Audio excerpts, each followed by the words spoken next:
Hey guys, SaintsKnight here, welcoming you guys back to the channel here with another episode of the F1 Show. And today we're going to be taking a look at the 2018 Austrian Grand Prix, which was held at Hockenheimring, I believe it's called, or what its official designation, the Red Bull Ring.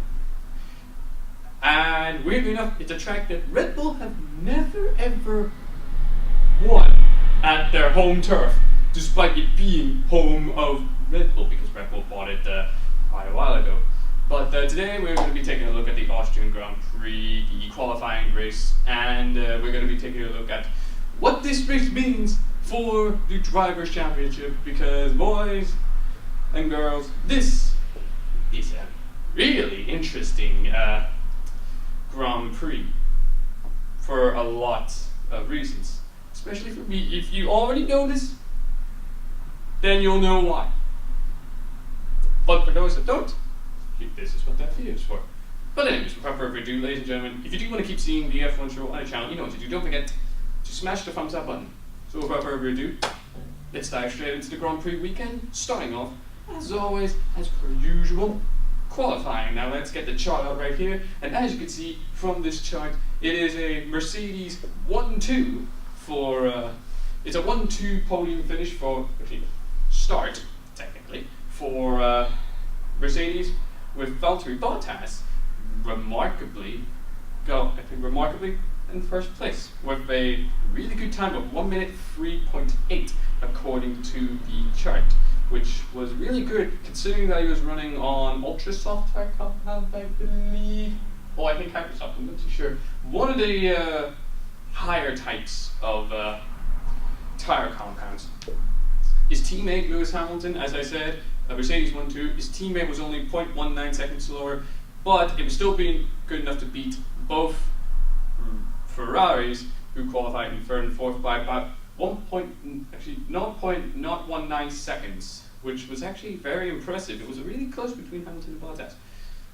Sebastian Vettel, I think so far, before this race, the man in the lead at the World Championship, down in third place, completing the top three on the grid by about 0.334 seconds slower than Mr. Bottas, and about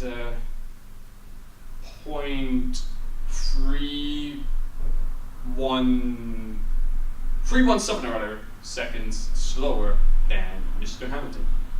And as for the Red Bulls, well, Red Bull had a interesting qualifying and actually an interesting practice weekend as well, because for the practice session, Daniel Ricciardo, who at the time of this is higher than Max Verstappen on the World Championship, his practice didn't really go too well at and it meant that as a result Max Verstappen rather begrudgingly actually had to hold off on his practice time because apparently I think Verstappen was like, no, it's not right, this should be Daniel Ricciardo's race, it should be him, and Verstappen was just refusing to overtake, which, Max, what are you doing? You're supposed to be.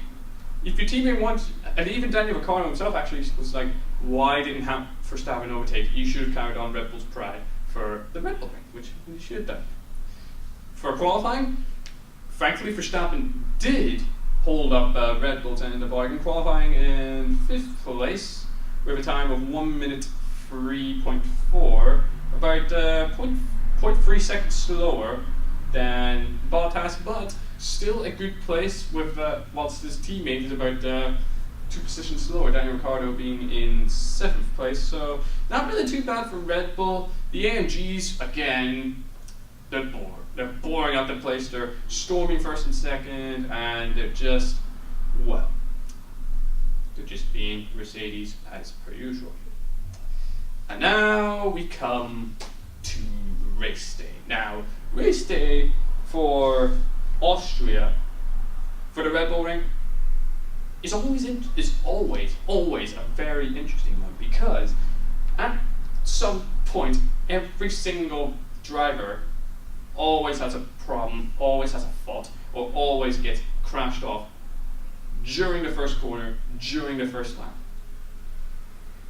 This race was no exception for accidents, because, you know what, let's get up the chart. If we can get the race chart up here, as you can see, there were quite a lot of outs. And the funny thing is, all of them, every single one of the people that are out are surprises. They're people that you don't expect to be out, like the first person to be out, Nico Hulkenberg, which was, I think, during the first or so lap, because actually a couple of laps in, due to a power loss inside his car, which meant that he was forced out of this race. Now, Valtteri Bottas qualified first place at here. He was in first place for quite a bit of the race. Everyone was thinking, and during a lot of the interviews, people were thinking, is this going to be the curse of Valtteri Bottas? Is his curse removed for the Austrian Grand Prix?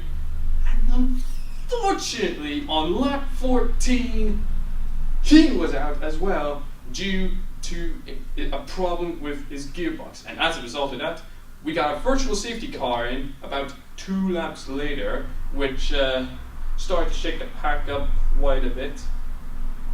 And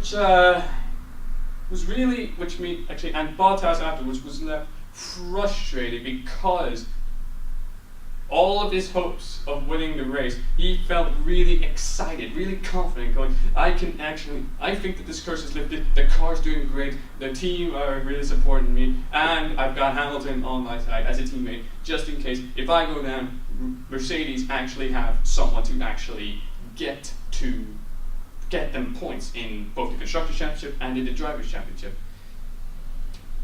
And then we come to Red Bull, and Red Bull, god damn, it would be a Formula 1 race without a Red Bull having a problem. And unfortunately, on the 54th lap, that was the same thing for Daniel Ricciardo, who on the 54th lap went out due to gearbox issues as well. Same with Bottas, and Ricciardo was doing really, really well. He was in 4th place ahead of, before he was out, he was in 4th place. He was ahead of Lewis Hamilton, who I think at the time was in 5th place due to a pit thing, to a rescheduling of pits. He didn't time his pit entrances in. And as a result, he got dropped down to 5th. Daniel Ricciardo was in 4th. His teammate, Max Verstappen, was trying to climb up. He was in 2nd. He was trying to climb up, trying to get past the guy in 1st place. And unfortunately for Daniel Ricciardo, he got out on lap number 54 due to his gearbox. And of course, one lap, and you'd think, you'd be thinking with Daniel Ricciardo, there's no way that someone can get out, be out at a sooner time. Clearly, you forgot about Brendan Hartley.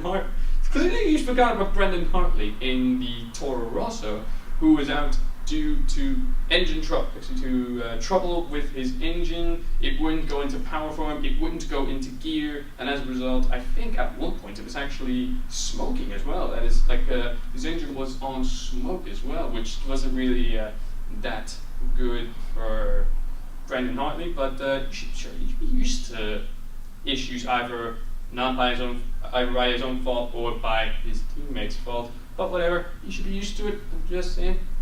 But and then on the 64th lap, Lewis Hamilton was actually doing extremely well. He was climbing up there. He was still hanging in there. He was still in 5th. He was clawing his way. He was keeping Sebastian Vettel, who was behind him, off his radar, trying to get ahead of him in the championship. And on the 64th lap, he was AMG's last chance to score any points in the Constructors' Championship, and on the 64th lap, his car had a mechanical issue, which meant that he was forced out of the race due to a mechanical issue with his car, which I don't recall what it was. All it just said was it was due to a mechanical damage. So probably something wrong with the internal, the ICE or something internal inside the car gave up.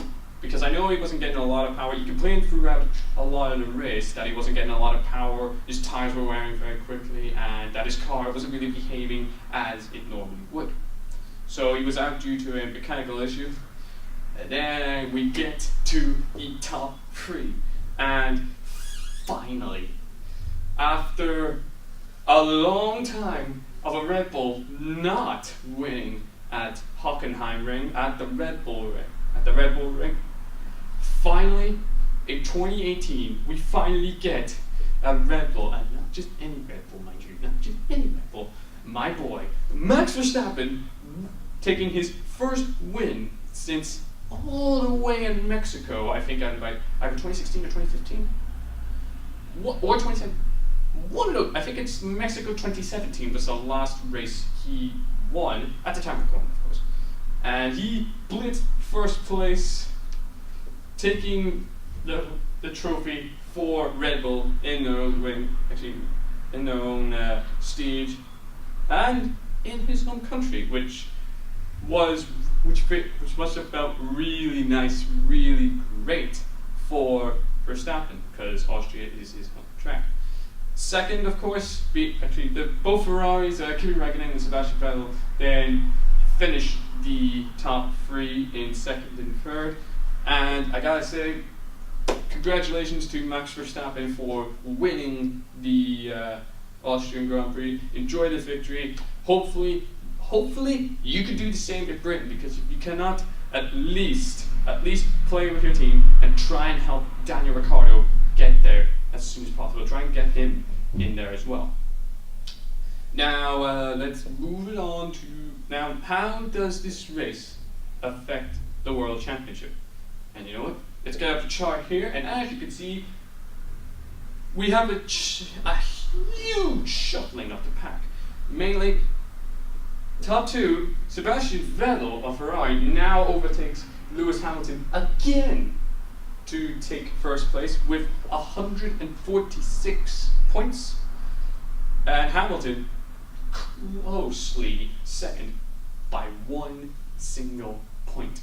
1 point separates him and Vettel, meaning that this would be very, very interesting. And finally, my boy Max Verstappen moving from 6th place to 5th place, meaning that both Red Bulls are 4th and 5th. Daniel Ricciardo being in 4th place, Max Verstappen in 5th place with 97 points. So far in this season, we're a bit more than halfway, and it's still anyone's championship. Verstappen's still climbing the race. If he races in Silverstone, I think it's in Silverstone. If he races in Silverstone in Britain, as he did in Austria, then we could have a potential three-way championship duel with Verstappen, Vettel, and Hamilton, and that would be brilliant. And I would be actually closer on winning 200 quid. So keep it up, Verstappen. And that was the Austrian Grand Prix at Spielberg. What did you guys think of the Grand Prix? Whatever your thoughts on any of the drivers or how the Grand Prix did, leave them in the comments down below. But as for now, I'm afraid it's now time to end today's video. Hope you guys did enjoy that. If you did, please smash the thumbs up button, subscribe if you're new to the channel, and if you're not new, then don't forget to click the bell icon next to the subscribe button to get notified on all upcoming videos. Whether it is something like the F1 show, or the Nutty Woodworker, the AllSaints show, or any of our gameplay videos, whatever video, click the bell icon to get notified on when they come up. And apart from that, guys, we'll see you in the next video. So until then, guys, as always.